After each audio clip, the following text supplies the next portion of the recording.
How to use apertures in your camera from Valentia Photography Workshops. Hi, I'm Stephen Power.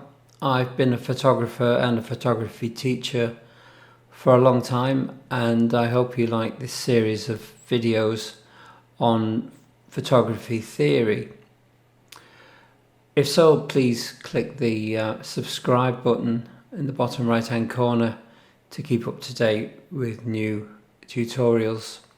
This one is going to be fairly quick, and it's on a subject that I'm told confuses quite a lot of people, which is the aperture, how it works, and basically what to do with it and how to use it properly for your photography.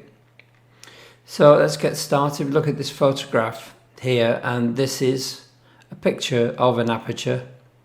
You can see it's made up of these metal interlocking leaves and makes this nice, I think it's a hexagonal shape, I'm sure somebody will tell me, in the middle. So basically it's a hole in the lens that allows light to pass through. The light, as it's coming into the lens, gets squeezed. So I'm just trying to make a mess of this. So it might start off quite broad, and then as it gets towards the hole, obviously it gets tighter and tighter and squeezed into the lens. This is important because the more it gets squeezed, the more sharpness there is in the photograph. So small apertures will give a sharper result in the photograph, more sharpness front to back in the picture than a wide aperture.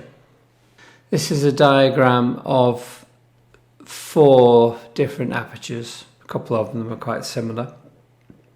The important point is that the wider the aperture, the smaller the number.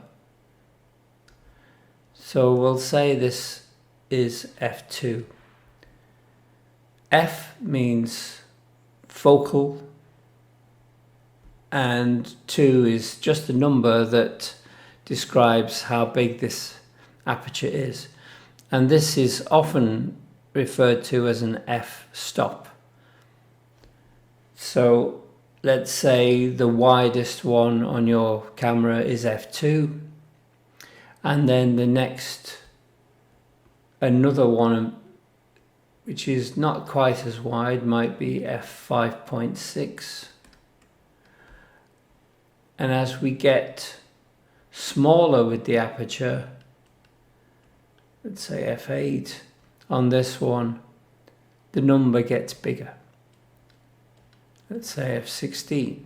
So we've got a smaller aperture and a bigger number, a bigger aperture and a smaller number. This will make a difference to your photography. These wide apertures give a more shallow depth of field, so the sharpness doesn't extend very far in the photograph. And these small apertures with the big numbers means that the sharpness will extend a long way. I've got another video on depth of field, so it will be helpful, I think, if you have a look at that to understand how the apertures and the shutter speeds work together. So, how do you know what the widest aperture is on your camera or on your lens? Lenses that can be detached from the camera, such as those for DSLR cameras, will have the maximum aperture marked on the rim of the lens, usually either on the front by the glass or on the top of the lens. Occasionally it's on the body. You'll see a number 1 with a colon and then a number. The number after the 1 is the maximum aperture of the lens. This is a lens with a maximum aperture of f4, and this is a lens with a maximum aperture of f1.4, which is much wider. Another way is to put your camera into aperture priority mode, which will be A or AV on the exposure dial, and move the dial usually to the left to increase the aperture, to make it wider, and to the right to make it smaller. This way you can check both the maximum and the minimum aperture on your lens. Even though the aperture numbers will be similar on all lenses, where you set the aperture will make a difference to the image if it's on a very wide angle lens like this 17mm lens, or on a very long telephoto lens such as this 400mm. There will be more sharpness front to back at a wider aperture on a wide angle lens than there would be at the same aperture on a long telephoto lens. The very blurry background on this puffin image was obtained using f11 on a 400mm lens. The front to back sharpness in this shoreline image was obtained using only f5.6 on a 24mm wide angle lens.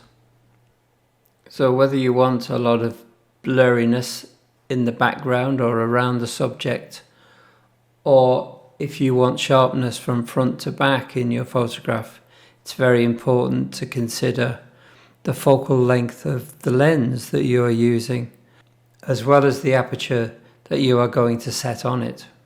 So that's it, a quick rundown of what apertures are and how to use them. Hope you found it helpful. Please click the subscribe button to stay up to date for more tutorials from Valentia Photography Workshops.